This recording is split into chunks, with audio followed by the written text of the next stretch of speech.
Assalamualaikum warahmatullahi wabarakatuh. Saya lanjutkan kembali bagian yang ketiga tentang bab kemagnetan. Untuk bagian yang pertama dan yang kedua, itu masih membahas tentang medan magnetik atau B. Untuk bagian yang ketiga ini, yang akan kita bahas adalah tentang gaya magnetik atau gaya Lorentz. Gaya magnetik di sini artinya adalah gaya yang dialami oleh suatu partikel bermuatan yang bergerak dengan kecepatan tertentu melalui sebuah medan magnet. Jadi kalau ada muatan, muatan bisa plus, bisa min, berapapun besarnya. Kalau dia bergerak dengan kecepatan tertentu, kemudian daerahnya itu mengandung, jadi ada medan magnet, maka muatan itu akan mengalami yang namanya gaya magnet.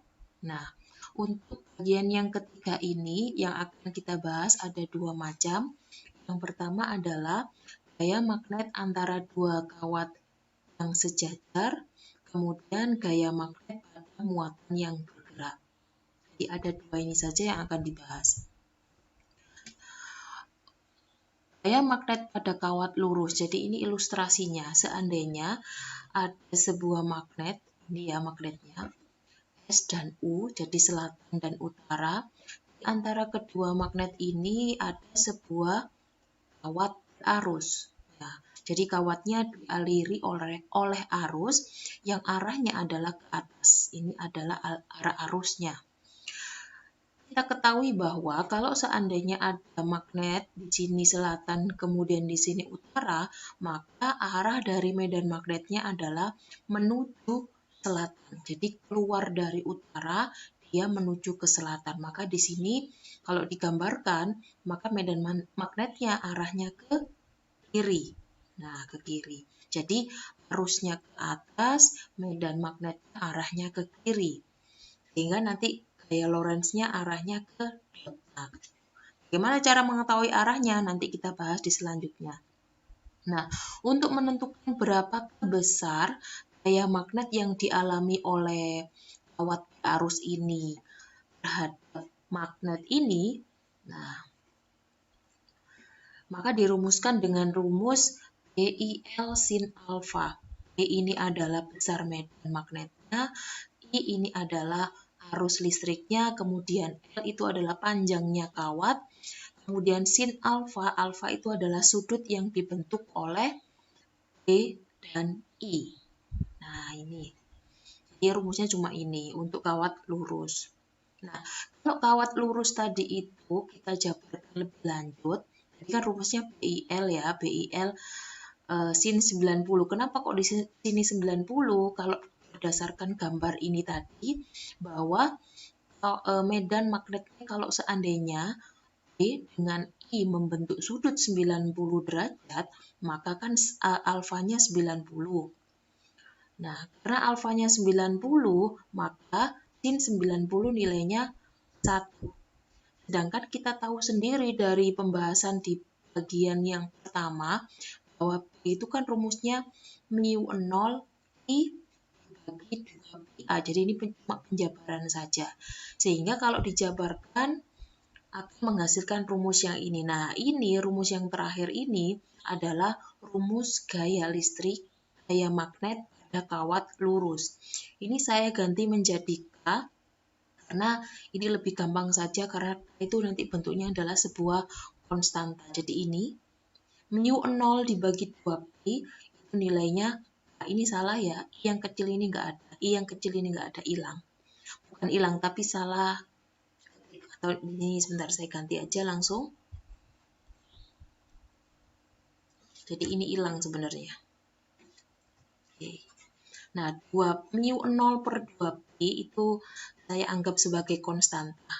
Nah, jadi rumus dari F itu adalah K, I1, I2 per A.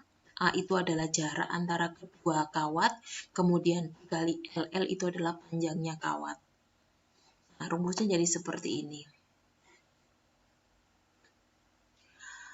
Sekarang menentukan arah medan magnet, arah gaya magnet maksud saya.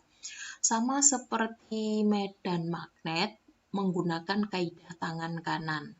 Ya, cuma bedanya kalau gaya magnetik ini bisa pakai tangan yang bentuk seperti ini atau ini. Jadi tangannya itu apa ya ini istilahnya ya,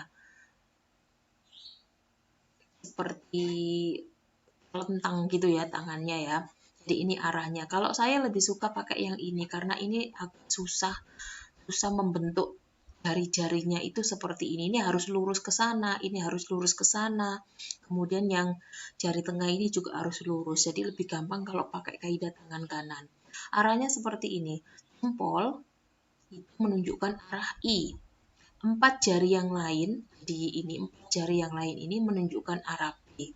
Sedangkan telapak tangan menunjukkan arah F atau gaya magnetiknya. Nanti kita praktek saja bagaimana caranya. Pokoknya seperti ini ya. Jadi nanti kalian bisa mempelajari sendiri. Jempol itu adalah I, empat jari adalah B, kemudian telapak tangan adalah F. Nah, sekarang kita lanjutkan gaya magnetik pada dua kawat lurus. Ini ada dua buah kawat. Kawatnya ini ada jaraknya. Kawat pertama arah arusnya ke atas, kawat kedua arah arusnya ke atas. Maka berdasarkan rumus yang sebelumnya, untuk mendapatkan gaya magnetik antara kedua buah kawat, maka kan rumusnya ini. A I1 I2 per A kali panjangnya kawat. Nah, ini satuannya, di mana konstantanya itu adalah 2 kali 10 pangkat min 7. Yang perlu diketahui, kalau kita bicara tentang muatan kemarin ya yang positif sama negatif, maka dia akan tarik-menarik. Jadi plus sama min dia tarik-menarik. Kalau seandainya muatannya sama, plus-plus atau min-min, itu kan tolak-menolak. Nah, ini berbeda dengan gaya magnetik. Nah, kalau arah dari gaya magnetik, kalau arah arusnya sama, dia malah tarik-menarik.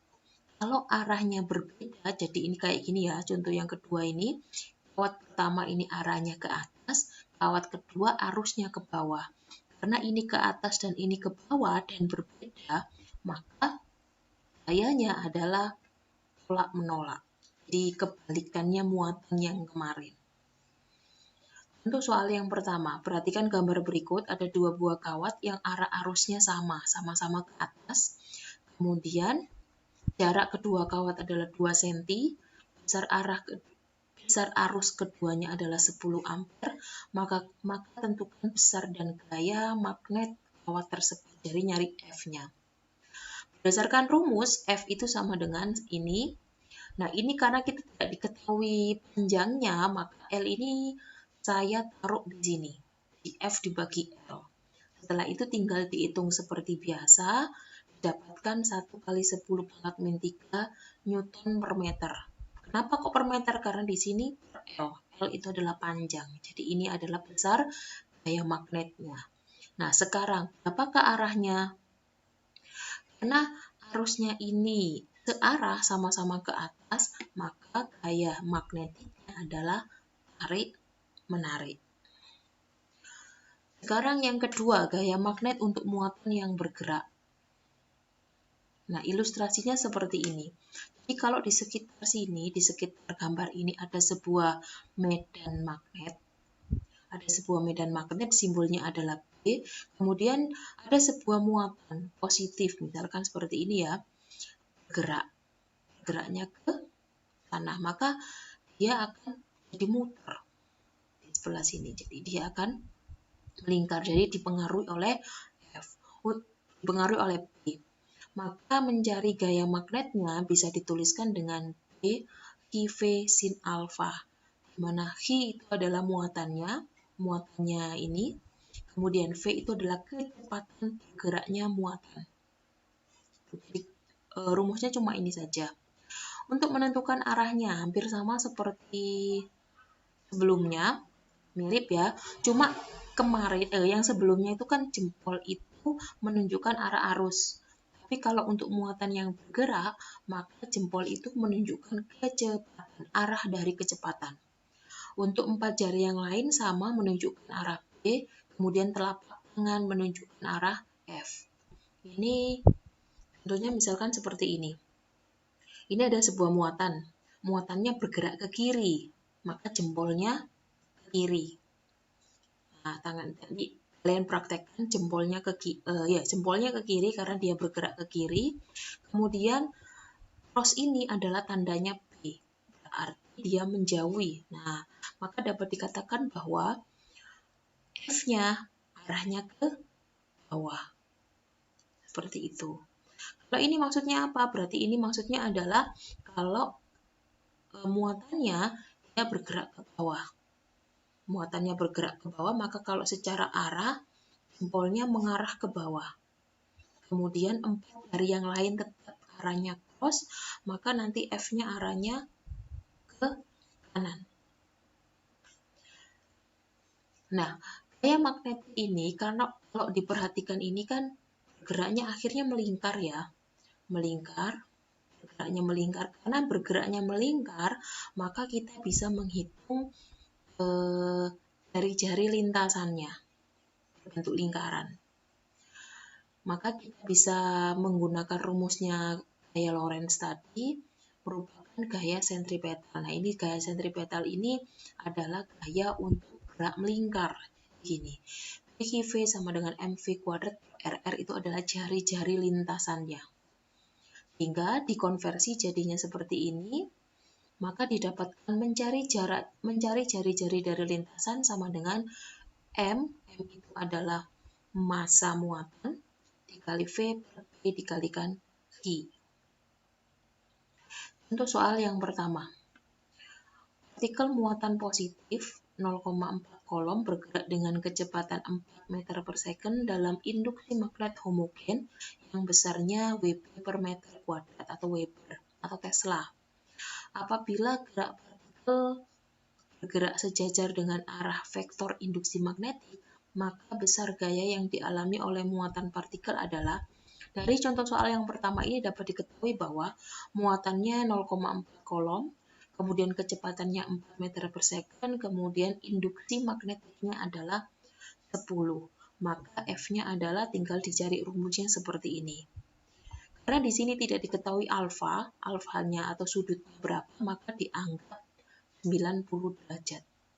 Sin 90 derajat nilainya 1. Nah, di sini. Maka F sama dengan PIV nilainya adalah 16 Newton. Untuk soal yang kedua, suatu partikel muatan 0,04 kolom bergerak sejajar dengan kawat berarus listrik 10 ampere.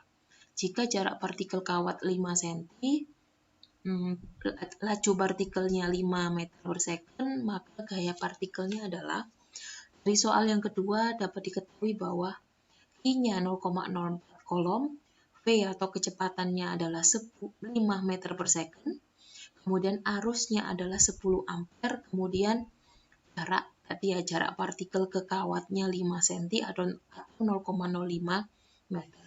Berapakah F-nya? Nah, F itu kan rumusnya BIV. Berarti apa yang belum diketahui? B-nya yang belum diketahui. Itu apa? Itu adalah medan magnetik. Kalian tahu sendiri bahwa B, medan magnetik itu kan rumusnya seperti ini. Ini kawat lurus ya, jadi rumusnya seperti kawat lurus. I sama A-nya dimasukkan sehingga didapatkan 400 Tesla. Setelah dapat B-nya, masuk ke rumusnya gaya magnet, sehingga didapatkan 80 Newton. Contoh yang ketiga, sebuah partikel alfa, masanya diketahui, V-nya diketahui, bergerak tegak lurus terhadap medan magnet B, yang arahnya tegak lurus masuk bidang gambar atau cross ya. Jika P nilainya 0,2 Tesla, kecepatannya 3 kali 10 pangkat 5, maka jari-jari lintasan. Ini satuan Armstrong, ini bacanya Armstrong ya. Di derajat A itu bacanya Armstrong. Itu satuan jarak juga. Dari soal diketahui bahwa masanya ini, muatannya ini, B-nya ini, kemudian kecepatannya ini. Tentukan besar jari-jarinya. Tahu sendiri bahwa jari-jari rumusnya adalah M kali V dibagi P dikali Q. Angkanya tinggal dimasukkan, dikalikan seperti biasa, ketemunya kan sebenarnya ini. 3 kali 10 pangkat min 12 meter. Tapi karena permintaan soal mintanya adalah satuan Armstrong, padahal satuan Armstrong itu 10 pangkat min 11. Jadi ini tinggal, 10 pangkat min 10. Jadi ini tinggal dibagi 10 pangkat min 10, dapatnya adalah 0,03 Armstrong. Nah, ini adalah bab terakhir dalam kemagnetan, yaitu gaya magnet. Terima kasih atas perhatiannya. Wassalamualaikum warahmatullahi wabarakatuh.